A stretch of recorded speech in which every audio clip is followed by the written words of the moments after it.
Hey everyone, welcome back for part 8 in this series of using random MIDI controllers as control surfaces for Reaper. This of course is Beatstep by Arturia. Uh, a fantastic MIDI controller, actually one of my favorite MIDI controllers ever. 16 endless encoders plus like an extra one, so 17 endless encoders, mappable stop button and play button, and 16 pads, which could be drum pads or functions in Reaper in this case.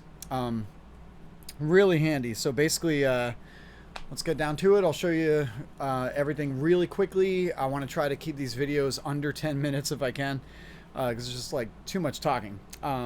Anyway, so this is jog by measure.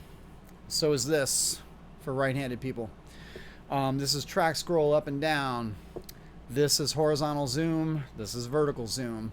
Vertical's a little slow. It could be the way that I saved the Arturia map in the MIDI control center, but it works. It's just not as smooth as other controllers. Master play rate.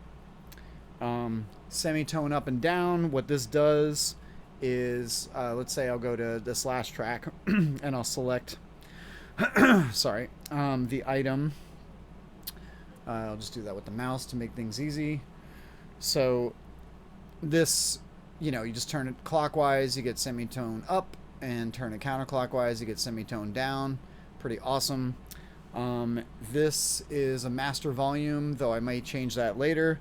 This is volume for the selected track, and it's set to pickup mode, so it doesn't jump. Soft takeover, aka pickup mode. And these are just channel 14 MIDI learn, basically just 8 encoders that you can map to any synth plugin. You just usually right click on the control on the screen, and then you just turn the knob and it usually works. So those are just open for MIDI learn. And by the way, these caps, these gray ones, are from the Machine custom kits. That's like the smoked graphite knobs. I love those. And then these are chroma caps from DJ Tech Tools. Good stuff. The thin encoder types, I think, is what they're called. So yeah, that's the basic encoder functions, and then each pad is set to a Reaper action. This is basically track previous or next. This is undo. This is open browser, aka the Media Explorer. I call it the browser. So you can drag in your samples, your loops of any kind. Marker previous and next, or go to the start or end of project if there's like no markers. Really handy.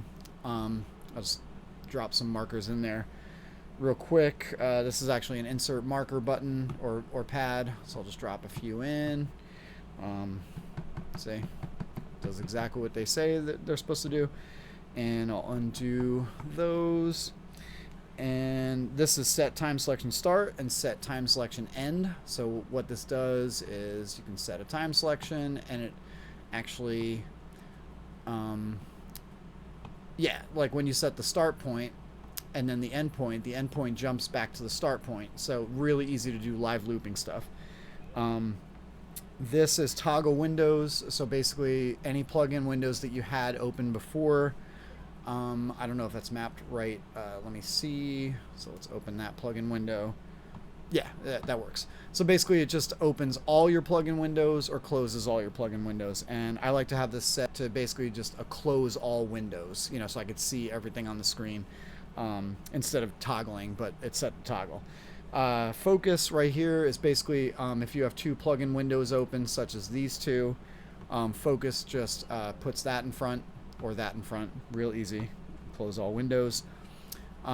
This track is selected, and this is show hide the FX chain on the selected track. So that's really handy. Yeah, there we go. And this right here, cycle FX.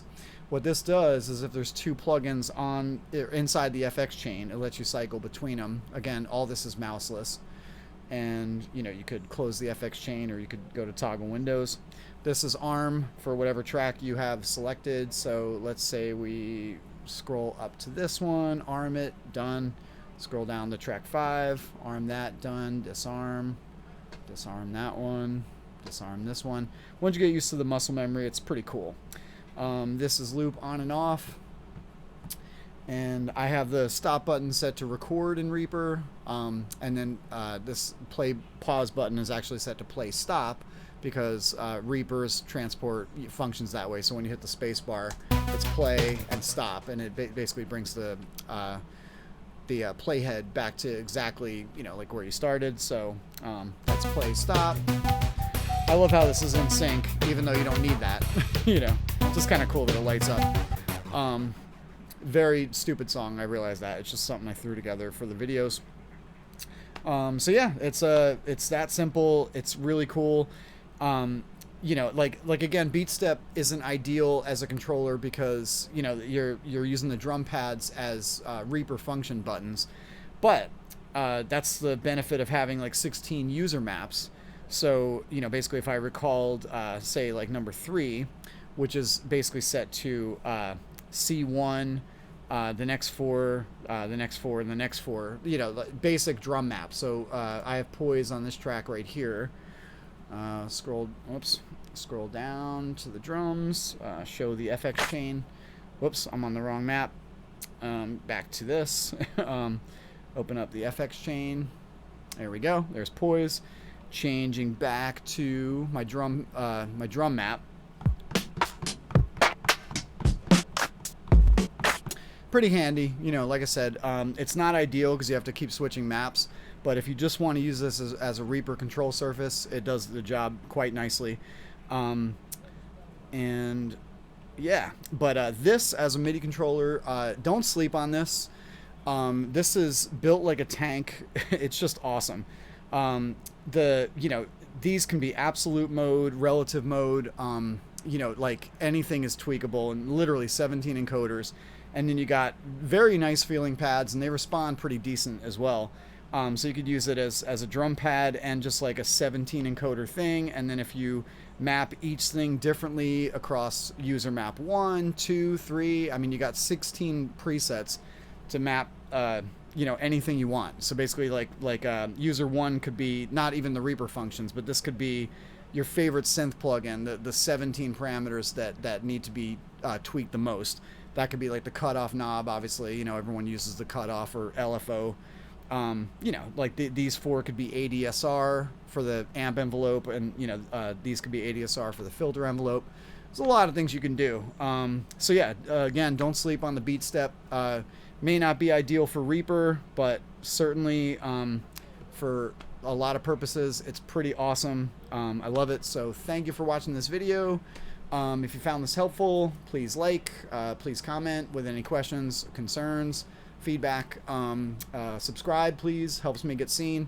Yeah, so I will see you in the next video. Probably going to be one of the machines, Mark II, Micro Mark II, Jam, or Studio. I definitely got to get to those. They cover a lot of ground, a lot more pages and parameters, you know, so. But if you're curious about those machine templates, see parts 1 and 2 and 3 of this series. I cover Machine Mark III, which kicked off this whole mega MIDI mapping project. It's pretty awesome stuff. So again, thank you for watching. I will see you in the next video. All right. Have a good day.